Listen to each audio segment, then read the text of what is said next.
வணக்கம் மக்களே, இன்றைக்கி நம்ம கேக்டஸ்க்கு சாயில் மிக்சரும் எப்படி இந்த கேக்டஸை பாட்டிங் பண்ணுறது தான் பார்க்க போகிறோம். தயவுசெய்து வீடியோவை ஸ்கிப் பண்ணாமல் பாருங்கள், ரொம்ப இன்ட்ரெஸ்டிங்கான வீடியோ. கேக்டஸை பொறுத்த வரைக்கும் நம்ம ஒரு கான்செப்டை நல்லா ஞாபகம் வச்சுக்கோங்க.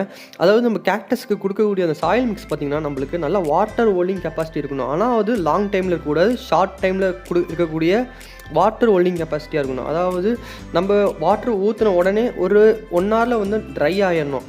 அந்த மாதிரி உள்ள சாயில் மிக்ஸரை தான் நம்ம ரெடி பண்ணணும். சப்போஸ் நம்ம ட்ரை ஆகாமல் லாங் டைமுக்கு அது வாட்டர் ஹோல்டிங் கெப்பாசிட்டி உள்ள நம்ம அந்த சாயில் மிக்ஸ் நம்ம ரெடி பண்ணோம்னா அதில் ரூட் ராட் வந்துடும். அதனால் நல்லா ஞாபகம் வச்சுக்கணும். இந்த சாயில் மிக்ஸ் பார்த்திங்கன்னா நம்ம சக்குலண்ட்டுக்கும் யூஸ் பண்ணிக்கலாம், கேக்டஸ்க்கும் யூஸ் பண்ணிக்கலாம். ரெண்டாவது ஒரு கான்செப்ட் என்னென்னா, இந்த கேக்டஸை பொறுத்த வரைக்கும் நம்ம இண்டோர்லேயும் வளர்க்கலாம், அவுட்டோர்லேயும் வளர்க்கலாம். இண்டோரில் வளர்க்கும் போது பார்த்திங்கன்னா நம்ம சாயில் மிக்ஸ் பார்த்திங்கன்னா நல்லா ட்ரையாக கொடுக்கணும். சப்போஸ் சாயில் மிக்ஸ் நல்லா ஒரு மாய்ஸ்டர் கண்டிஷனில் இருக்குதுன்னு பார்த்திங்கன்னா, நம்ம ஆல்ரெடி நம்ம இண்டோரில் வளர்க்கும் போது பார்த்திங்கன்னா மாய்ஸ்டர் லெவல் ஹையாக இருக்கும். சப்போஸ் இந்த கேக்டஸ்க்கு ரூட் ராட் வரும், அதனால் நம்ம ட்ரையான கொடுக்குறோம். அவுட்டரில் ஒரு மீடியம் லெவல் மாய்ஸ்டர் இருந்தால் நல்லா கேக்டஸ் சர்வே ஆகிரும். வாங்க நம்ம அந்த சாயில் மிக்ஸ் பார்க்கலாம். இதாங்க அந்த சாயில் மிக்ஸு. இந்த கம்போசிஷனில் தான் நம்ம கொடுக்க போகிறோம். முடிஞ்சால் இதை நீங்கள் ஸ்க்ரீன்ஷாட் எடுத்து வச்சுக்கோங்க. இந்த கொக்கோ பிட்டு மட்டும் ஒரு ஞாபகம் வச்சுக்கோங்க. அதை பற்றி நான் ஒரு முக்கியமான விஷயம் சொல்லணும், மறக்காமல் கொக்கோ பிட்டு மட்டும் ஞாபகம் வச்சுக்கோங்க. இதுதான் அந்த ஸ்டோனு, நம்ம ஆல்ரெடி நீங்கள் பார்த்துருப்பீங்க. இதுதான் நம்ம எடுத்துக்கோம், ரொம்ப நைஸான ஸ்டோனு. நெக்ஸ்ட்டு கார்டன் சாயில், ஆற்று மணல். ஆற்று மணலை பற்றி நான் இன்ஃபர்மேஷன் சொல்லணும். நெக்ஸ்ட்டு பார்த்தீங்கன்னா கொக்கோ பிட்டு, இதை பற்றியும் ஒரு இன்ஃபர்மேஷன் சொல்லணும். நெக்ஸ்ட்டு பார்த்திங்கன்னா கம்போஸ்ட்டு, இது வெர்மி கம்போஸ்ட் எடுத்துக்கலாம். நெக்ஸ்ட்டு பார்த்திங்கன்னா நீம் கேக்கு, இது சார்கோல். இதுக்கு சார்கோலுக்கு ஆல்டர்னேட்டிவாக பெர்லைட்டுன்னு சொல்லியிருக்கேன். இதை பற்றி நான் கொஞ்சம் இன்ஃபர்மேஷன் நான் சொல்லிக்கிட்டே இருப்பேன், செய்யும் போது நான் உங்களுக்கு சொல்கிறேன், மறக்காமல் கேளுங்க. பார்த்திங்கன்னா இப்போது நம்ம இந்த ஸ்டோன்ஸ்லாம் எடுத்து ஓரம் தள்ளிடலாம். இப்போது எல்லாத்தையும் மிக்ஸ் பண்ணிக்கலாம். இப்போது நம்ம சாண்ட்லேருந்து வரலாம். இந்த ஆற்று மணல் இருக்குல்ல, அந்த ஆற்று மணல் தான் நம்ம எடுக்கணும், நம்ம கடல் மணல் எடுக்கக்கூடாது. ஏன் அந்த கடல் மணல் எடுக்கக்கூடாதுன்னா, கடல் மண்ணில் பார்த்திங்கன்னா சால்ட் கண்டென்ட் ரொம்ப அதிகமாக இருக்கும். அது பார்த்திங்கன்னா கேக்டஸ் ரொம்ப பிரச்சனையாயிரும், அதனால் எடுக்கக்கூடாது. பார்த்திங்கன்னா இந்த கொக்கோ பிட்டு, இந்த கொக்கோ பிட்டு மோஸ்ட்டாக நம்ம அவுட்டோரில் வைக்கும் போது தான் நம்ம கொக்கோ பிட்டை ஆட் பண்ண போகிறோம். நான் அவுட்டோரில் வைக்கிறனால தான் நான் கொக்கோ பிட் ஒரு 5% தான் நான் ஆட் பண்ணியிருக்கேன். இண்டோரில் நீங்கள் வளர்க்கணும்னு நினச்சிங்கன்னா கொக்கோ பிட்டு ரொம்ப கம்மியாக தான் போடணும், இல்லை போடவே தேவையில்லை. நீங்கள் சப்போஸ் நீங்கள் இண்டோரில் வளர்க்கும் போது நீங்கள் அந்த கொக்கோ பிட் வைக்கிறீங்கன்னா அது நல்லா வாட்டர் ஹோல்ட் பண்ணுற கெப்பாசிட்டி அதிகமாக இருக்கிறதுனால அது என்ன பண்ணுன்னா நம்மளுக்கு ரூட் ராட் வந்துடும். அதனால் கொஞ்சம் கேர்ஃபுல்லாக ஹேண்டில் பண்ணுங்கள். பார்த்திங்கன்னா இதான் நம்ம பாட்டு. இந்த பாட்டோட ஹோல்ஸ் பாருங்கள், இந்த மாதிரி ஹோல்ஸ் உள்ள பாட்டு எடுத்துக்கிட்டால் ரொம்ப நல்லது. அப்போ தான் வாட்டர் டக்குன்னு ட்ரைன் ஆகும். நான் முன்னாடி சொன்ன மாதிரி டக்குன்னு ட்ரை ஆகணும். ஃபஸ்ட்டு நம்ம இந்த பெபிள்ஸ் போட்டுக்கலாம். இந்த மாதிரி பெபிள்ஸ் ஃபுல்லாக ஃபில் பண்ணிக்கோங்க. நெக்ஸ்ட்டு நம்ம அந்த சாயில் மிக்சரை ஆட் பண்ண போகிறோம்.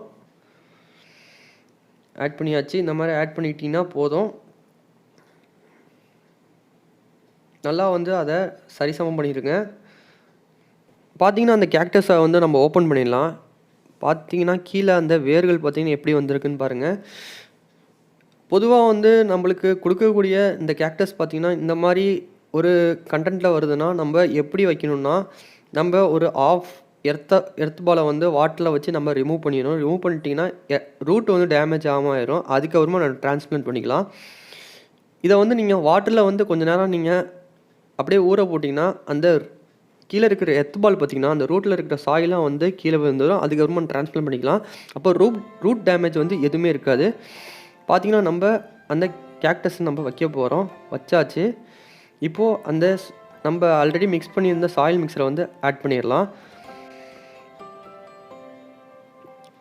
பார்த்திங்கன்னா இந்த எர்த்து பாலை பொறுத்த வரைக்கும் நம்மளுக்கு ரூட்டு மட்டும் டேமேஜ் ஆகாமல் அந்த சாயில் மட்டும் எடுத்துடலாம். ஆல்ரெடி சொன்ன மாதிரி அதுக்கு வாட்டர் ஹோல்டிங் கெப்பாசிட்டி ரொம்ப உள்ள சாயில் நம்ம ரெடி பண்ணக்கூடாது. அதனால் அது கொஞ்சம் ஜாக்கிரதையாக ஹேண்டில் பண்ணிக்கோங்க. பார்த்திங்கன்னா இந்த மாதிரி கீழே அந்த ரூட்டை டேமேஜ் ஆகாமல் நம்ம டிரான்ஸ்பிளான்ட் பண்ணிடலாம். பார்த்திங்கன்னா நம்ம அந்த சாயில் மிக்சர் ஆட் பண்ணிவிட்டு இப்போது அந்த கேக்டஸ் வைக்க போகிறோம். வச்சாச்சு. இப்போது மிக்ஸ் பண்ண சாயிலை மேலே ஆட் பண்ணிடலாம். இந்த மாதிரி ஆட் பண்ணிவிட்டு இந்த மாதிரி பதம் பண்ணி விட்டுருங்க.